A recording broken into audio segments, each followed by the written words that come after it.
नमस्कार दोस्तों, केसीएस समाचार में आपका स्वागत है। मैं हूं केसीएस दोस्तों, शिक्षा के वीडियो बन रही है आज।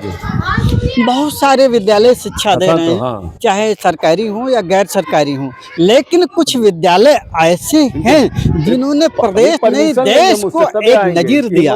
तो हम बात कर रहे हैं दोस्तों उत्तर प्रदेश के बस्ती जनपद के सल्टौआ ब्लॉक के composite junior high school Nawada विकास क्षेत्र सल्टौआ गोपालपुर जनपद बस्ती का। दोस्तों यहाँ का विद्यालय परिवार विद्यालय को ऐसा खूबसूरत बनाया कि कोई भी अध्यापक अगर विद्यालय में ना हो तब भी बच्चा कुछ न कुछ पढ़ लेगा। आगंतुक इस विद्यालय में जब आता है तो विद्यालय की शोभा को निहारता। तो दोस्तों हम इधर बात करना चाहेंगे, विद्यालय प्रांगण में घुसते ही हरे भरे जो वृक्ष हैं वो आगंतुकों की आगवानी करते हैं। आप देखें किस तरीके से विद्यालय काफी हरा भरा है और काफी सुसज्जित सजाया गया है। और तो और विद्यालय में वॉल पेंटिंग के जरिए जो संदेश दिया गया है, विद्यालय परिवार ने जो संदेश दिया है वो पूरे प्रदेश नहीं पूरे देश में ऐसा विद्यालय मिलना मुश्किल है। यहाँ की दीवारें पढ़ाती हूँ एक ऐसा संदेश जो सब कुछ सोचने के लिए मजबूर कर देता है। जब कोई भी अधिकारी आता हो, चाहे वो आईएएस रैंक का हो या पीसीएस रैंक का हो, वो विद्यालय को निहारता है और निहारने के बाद वो अपने अतीत में खो जाता है कि किस तरीके से हम अपने विद्यार्थी जीवन में अध्ययन किए। तो हम बात करना चाह रहे हैं यहाँ के प्रभारी प्रधानाध्यापक श्री राम प्रकाश शुक्ल से। बहुत बहुत वेलकम है सर। वेलकम, स्वागत। और ये बताएं आपके विद्यालय में कवरेज करना चाह रहे हैं और विद्यालय की जो खूबसूरती है, जो विद्यालय परिवार ने विद्यालय को बेहतर बनाया है, तो केसीएस समाचार ने जब इस पर गहन अध्ययन किया तो वास्तव में ना तो प्रदेश के अंदर कोई ऐसा विद्यालय मिला और ना तो देश में ऐसा कोई विद्यालय नजर आ रहा है जिसकी दीवारें पढ़ाती हूँ और जिसका एक कण पवित्र हो। तो हम आपके विद्यालय का कैसे समाचार अवलोकन करना चाह रहा है। सर्वप्रथम स्वागत है। और ये विद्यालय में दिन रात हम लोग लगे रहते हैं पूरा स्टाफ के सहयोग के साथ और हमारे पूर्व प्रधानाध्यापक जी के द्वारा बहुत ही यहाँ उन्हीं के मार्गदर्शन से हम लोग विद्यालय को दिन प्रतिदिन आगे बढ़ाने का काम कर रहे हैं। बच्चों का शिक्षण कार्य में अच्छे ढंग से जितना हो एक कॉन्वेंट से बेहतर यहाँ हमारा शिक्षण कार्य चले, व्यवस्था चले और हर चीज़ जो शासन की मंशा है, शासन के मंशा के अनुसार समय समय पर बच्चों को फल, दूध और मिड डे मील जो मेनू के अनुसार मानक है उसी अनुसार से हम लोग हमेशा प्रयासरत रहते हैं। और बराबर ये हम लोगों की इच्छा है कि हमारे यहाँ दिन प्रतिदिन बच्चे बढ़ें। अभी विगत में सत्र में हमारे यहाँ आज 70 बच्चे हो गए थे।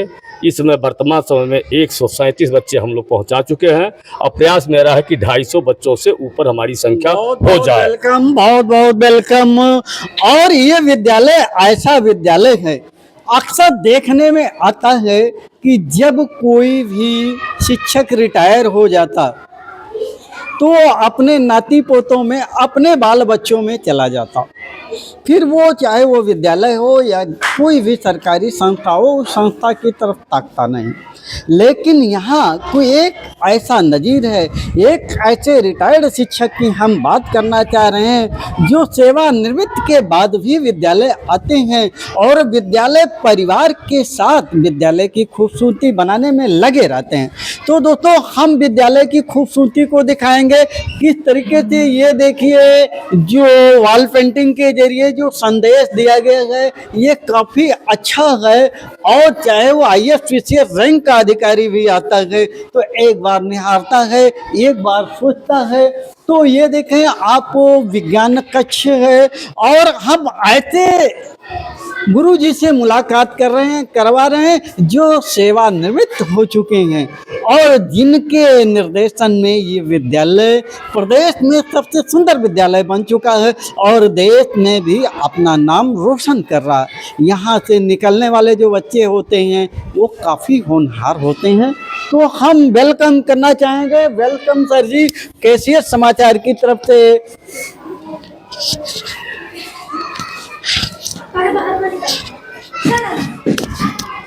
तो हम आपका स्वागत करना चाहेंगे। आप बताएं, आप सेवानिवृत्त कब हुए सर जी?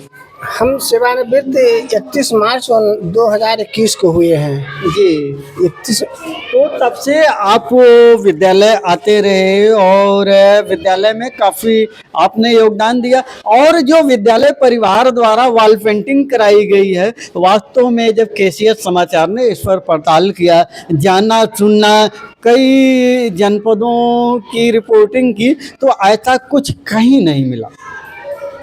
और अगर कहीं कुछ मिल रहा है तो गाइडलाइन के अनुसार मिल रहा है, यानी उसको लिखाने के लिए जिला बेसिक शिक्षा अधिकारी द्वारा जारी किया जाता है। लेकिन यहाँ कुछ ऐसा है जो संपूर्ण मानव समाज के लिए, यहाँ तक इस विद्यालय में कोई राहगीर भी अगर आता है तो बहुत सुंदर सा उद्देश्य लेकर के जाता है और चर्चा में करता है कि एक विद्यालय ऐसा जहाँ कोई भी शिक्षक ना हो तब भी विद्यालय की दीवारें पढ़ाते हैं, विद्यालय के प्रांगण पढ़ाते हैं।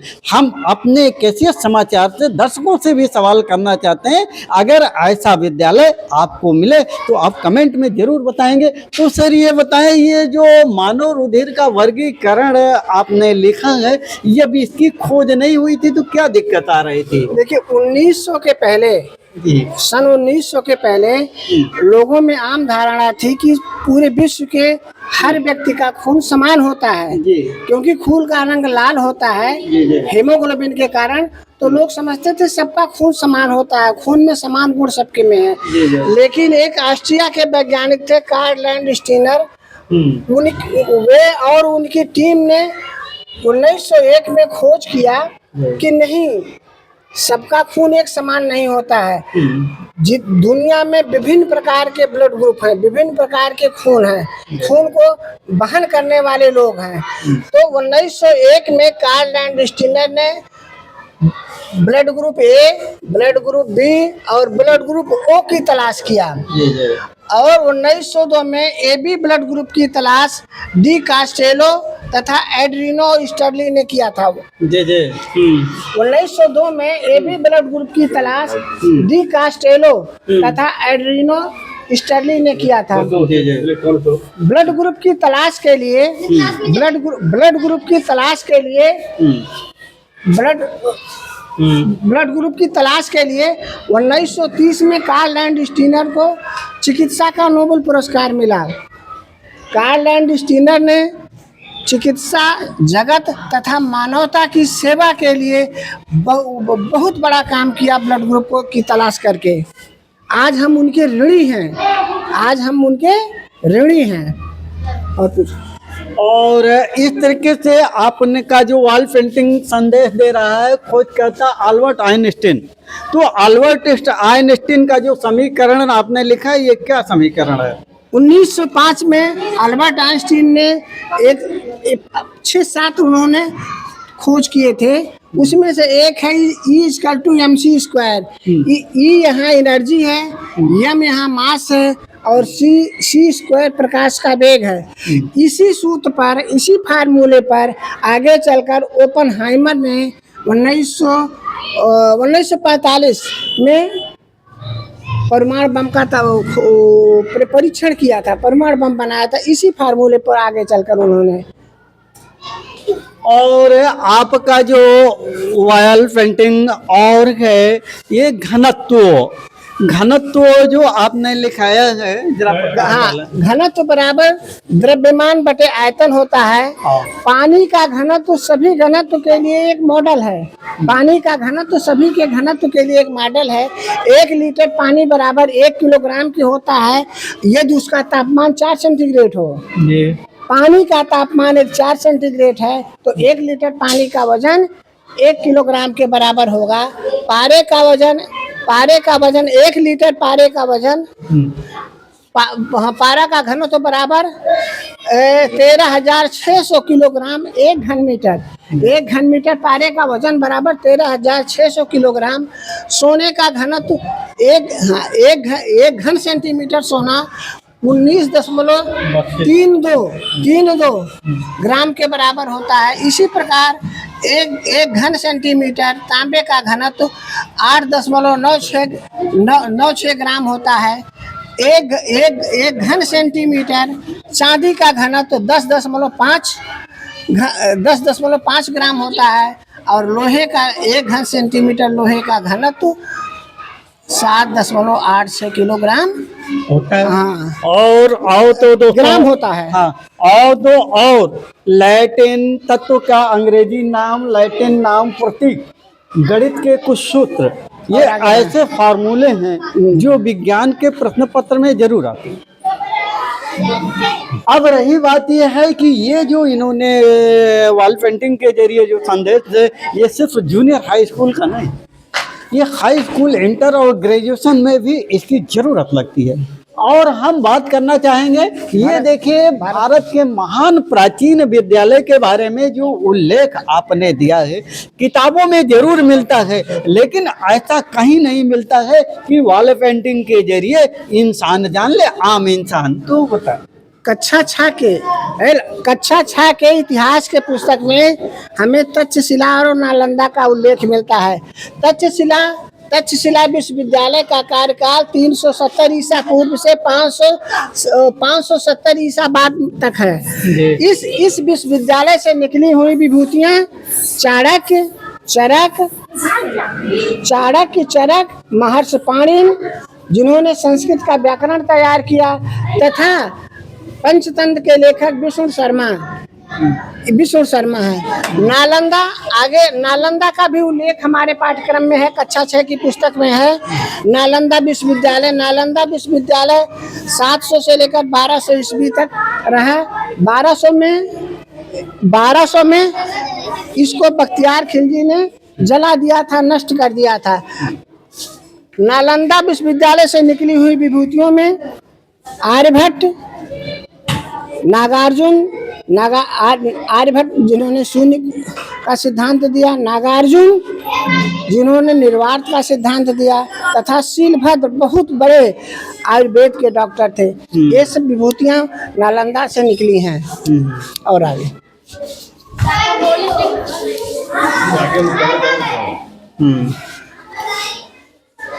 भारत के 10 महान विभूतियों को नोबेल पुरस्कार मिला है। उसमें सर्वप्रथम रविन्द्रनाथ टैगोर को साहित्य का पुरस्कार 1913 में, चंद्रशेखर वेंकट रमन को भौतिक विज्ञान का पुरस्कार 1930 में, डॉक्टर हरगोविंद खुराना को चिकित्सा विज्ञान का पुरस्कार 1969 में, मदर टेरेसा को शांति का पुरस्कार 1977 में, सुब्रमण्यम चंद्रशेखर जो सीवी रमन के जो भतीजे थे उनको भौतिक विज्ञान का 1983 में, अमर्त्य सेन को अर्थशास्त्र का 1998 में पुरस्कार मिला। कुल 10 लोगों को भारत के 10 महान विभूतियों को नोबेल पुरस्कार मिला है।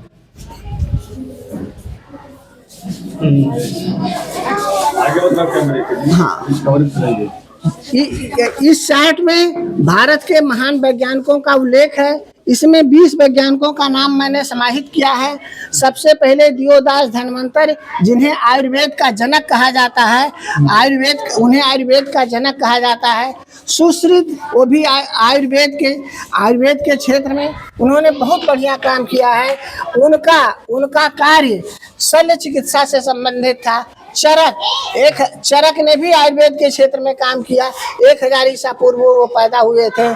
बारहमिहिर, जिन्होंने बारहमिहिर का काम खगोल विज्ञान से है, खगोल और नक्षत्र विज्ञान से है। बारहमिहिर के पक्ष सिद्धांत का बृहद संहिता और बृहद जाक उनकी रचनाएं हैं। सीवी रमन, होमी जहांगीर भाभा, विश्वेश्वरैया, यश चंद्रशेखर, सत्येंद्र नाथ बोस, मेघनाथ साहा, श्रीनिवास रामानुजम, जगदीश चंद्र बसु, विक्रम साराभाई, हरगोविंद खुराना, बीरबल साहनी, ये सब वैज्ञानिक भारत में पैदा हुए हैं और जिन्होंने भारत के मान सम्मान को बढ़ाया है, जिनका भारत के योगदान में बहुत बड़ा हाथ है, भारत के योगदान में, और भारत इनके प्रति हमेशा ऋणी रहेगा। तो इस तरीके से कुछ भी नहीं आदरणीय द्वारा छोड़ा गया है कि जो उल्लेख न किया हो। फिलहाल एक लिमिट समय होता है कि हम इतने अपने दर्शकों को इतना लिमिट समय तक रख सकते हैं, तो हम और भी बात करना चाहेंगे और समय का थोड़ा पाबंदी है। और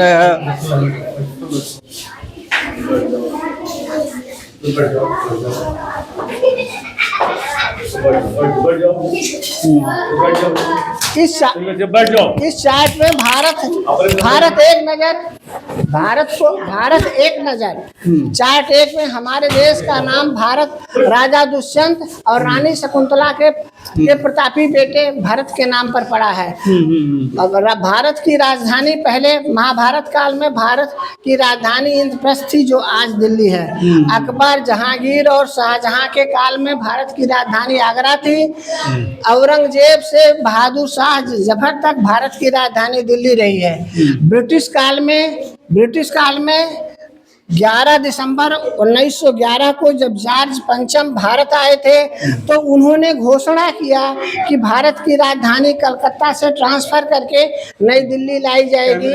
हाँ, नई दिल्ली लाई जाएगी। और जॉर्ज पंचम जब दिल्ली में आए, उन्होंने घोषणा किया कि कलकत्ता, भारत की राजधानी कलकत्ता के बजाय नई दिल्ली होगी।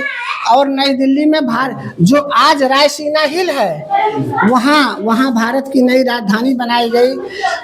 वहाँ भारत की नई राष्ट्रपति भवन और बहुत सारे सरकारी आवास बनाए गए, वहाँ राजधानी बनाई गई। और तब से आज तक रायसीना हिल्स पर भारत की राजधानी बनी हुई है।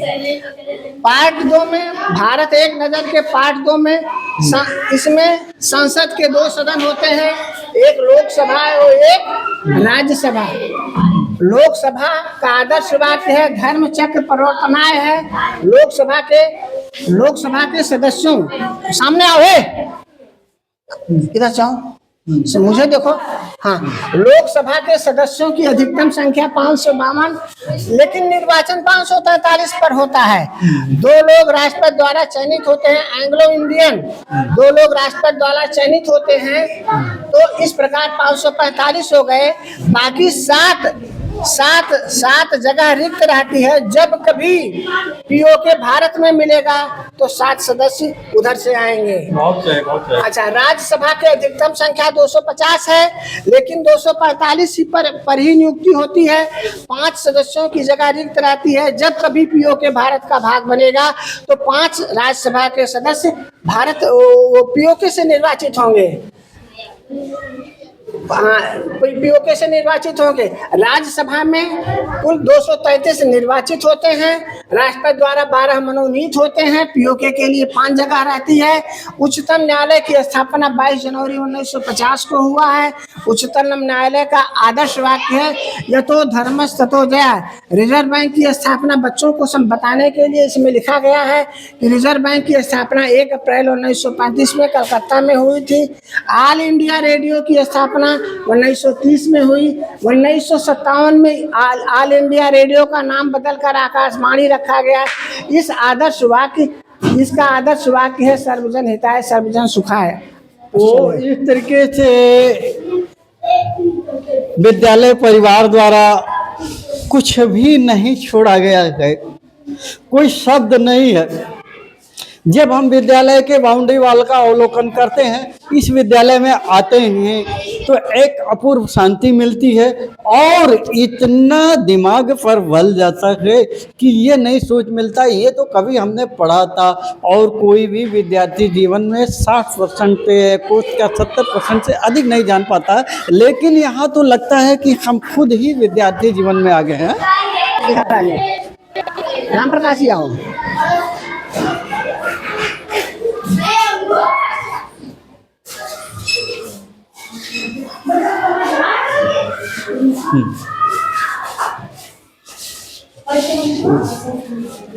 चलिए रुपया नोट और सामने आओ, सामने आओ, सामने इधर से आओ, मेरे सामने आओ, मुझे देखो। आप मुझसे जाएंगे।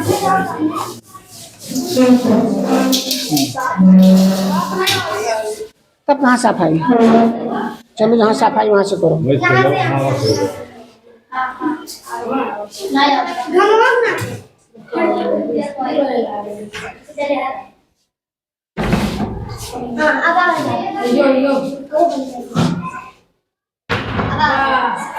इस चार्ट में मैंने रुपए के विमुद्रीकरण के इतिहास के बारे में लिखाया था। शेर शाह सूरी ने सबसे पहले अपनी मुद्रा का नाम रुपया रखा। रुपया संस्कृत भाषा के रूपम शब्द से लिया गया है और तब से लेकर आज तक भारत की मुद्रा रुपया रही है। लेकिन इसके जनक कौन है? शेर शाह सूरी। भारतीय रुपए के जनक कौन है? शेर शाह सूरी। उन्होंने चांदी के सिक्के को रुपया कहा और तांबे के सिक्कों के जीतल कहा। भारत में सबसे पहले रुपए का विमुद्रीकरण मोहम्मद तुगलक द्वारा किया गया था। चांदी के सिक्के के स्थान पर मिश्र धातु का सिक्का चलाया गया और जनता नकली सिक्का बनाने लगी, जिसका राजकीय कोष पर बहुत बुरा प्रभाव पड़ा। उनको अपना आदेश वापस लेना पड़ा और जो मिश्र धातु के सिक्के के बदले चांदी का सिक्का देना पड़ा। राजकीय कोष खाली हो गया। मोहम्मद तुगलक का यह कदम राजकीय कोष के लिए महाघातक सिद्ध हुआ। दूसरा सबसे बड़ा विमुद्रीकरण 8/11/2016 को नरेंद्र मोदी द्वारा किया गया, जब 500 और 1000 रुपये को बंद करके उसके स्थान पर 2000 रुपया चलाया गया। इस विमुद्रीकरण से रुपए की कमी हो गई, जनता परेशान हो गई और इस विमुद्रीकरण का कोई लाभ नहीं हुआ। यहाँ हम इस चार्ट में और